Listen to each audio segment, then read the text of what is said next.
আজ ২৬শে জানুয়ারি দেশের প্রজাতন্ত্র দিবসে এনবিটিভির পক্ষ থেকে আপনাদের সকলকে জানায় আন্তরিক শুভেচ্ছা ও অভিনন্দন। ১৫ই আগস্ট ১৯৪৭-এ দীর্ঘ স্বাধীনতা আন্দোলনের ফলে ভারত ব্রিটিশ শাসন থেকে মুক্তি পায়। এই স্বাধীনতা আন্দোলনের বিশেষ বৈশিষ্ট্য ছিল মহাত্মা গান্ধীর নেতৃত্বে পরিচালিত প্রায় সম্পূর্ণ শান্তিপূর্ণ অহিংস অসহযোগ আন্দোলন ও আইন অমান্য আন্দোলন। স্বাধীনতা লাভের প্রক্রিয়াটি সম্পূর্ণ হয় যুক্তরাজ্যের সংসদে ভারতীয় স্বাধীনতা আইন পাশ হওয়ার মাধ্যমে। এর ফলে ব্রিটিশ ভারত ভেঙে গিয়ে কমনওয়েলথ অফ নেশনস এর অন্তর্গত অধিরাজ্য হিসেবে দুটি স্বাধীন রাষ্ট্র ভারত ও পাকিস্তানের জন্ম হয়। ১৫ই আগস্ট ১৯৪৭-এ ভারত স্বাধীন হলেও দেশের প্রধান হিসেবে তখনও বহাল ছিলেন ষষ্ঠ জর্জ এবং লর্ড লুই মাউন্টব্যাটেন ছিলেন গভর্নর জেনারেল। তখনও দেশে কোনো স্থায়ী সংবিধান ছিল না। ঔপনিবেশিক ভারত শাসন আইনে কিছু রদবদল ঘটিয়েই দেশ শাসনের কাজ চলছিল। ১৯৪৭ খ্রিস্টাব্দের ২৮শে আগস্ট একটি স্থায়ী সংবিধান রচনার জন্য ড্রাফটিং কমিটি গঠন করা হয়। সংবিধান সভার চেয়ারম্যান বাবা সাহেব আম্বেদকরের নেতৃত্বে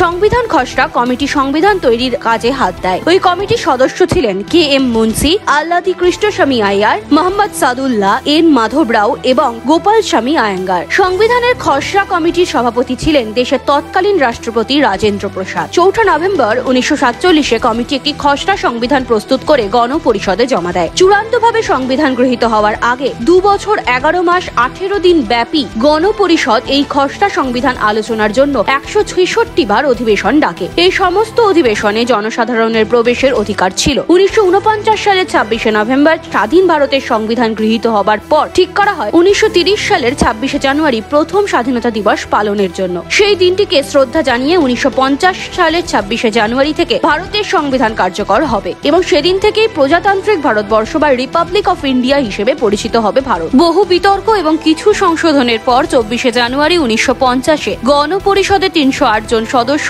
চূড়ান্ত সংবিধানের হাতে লেখা একটি ইংরেজি ও অপরটি হিন্দি নথিতে স্বাক্ষর করেন। এর দুদিন পর সারা দেশব্যাপী এই সংবিধান কার্যকর হয়। ভারতীয় সংবিধান পৃথিবীর মধ্যে দীর্ঘতম এবং দ্বিতীয় বৃহত্তম কার্যকরী সংবিধান। এতে ৪৭টি অনুচ্ছেদ, ১২টি সূচি এবং ৫টি বাড়তি সংযুক্ত অংশ রয়েছে। শুরুতে যদিও ২২টি ভাগে ৩৯৫টি অনুচ্ছেদ এবং ৮টি সূচি রাখা হয়েছিল, পরবর্তীকালে সংশোধন ঘটায় তা আকারে বেড়েছে। ভারতীয় সংবিধানে কেন্দ্র এবং রাজ্যের হাতে পৃথক প্রশাসনিক ক্ষমতার উল্লেখ রয়েছে। কোনো এক পক্ষের হাতে যাবতীয় ক্ষমতা তুলে দেওয়া হয়নি। সংবিধানের প্রস্তাবনা বা মুখ বন্ধে ভারতকে সার্বভৌম সমাজতান্ত্রিক ধর্মনিরপেক্ষ গণতান্ত্রিক প্রজাতন্ত্র হিসেবে উল্লেখ করা হয়েছে। দেশে সংসদীয় শাসন, ৬ মৌলিক স্বাধীনতা, সাম্যের অধিকার, স্বাধীনতার অধিকার, শোষণ থেকে মুক্তি পাওয়ার অধিকার, ধর্মীয় স্বাধীনতার অধিকার, সংস্কৃতি ও শিক্ষার অধিকার এবং সাংবিধানিক প্রতিকার পাওয়ার অধিকারের উল্লেখ রয়েছে। Bureau report, NBTV.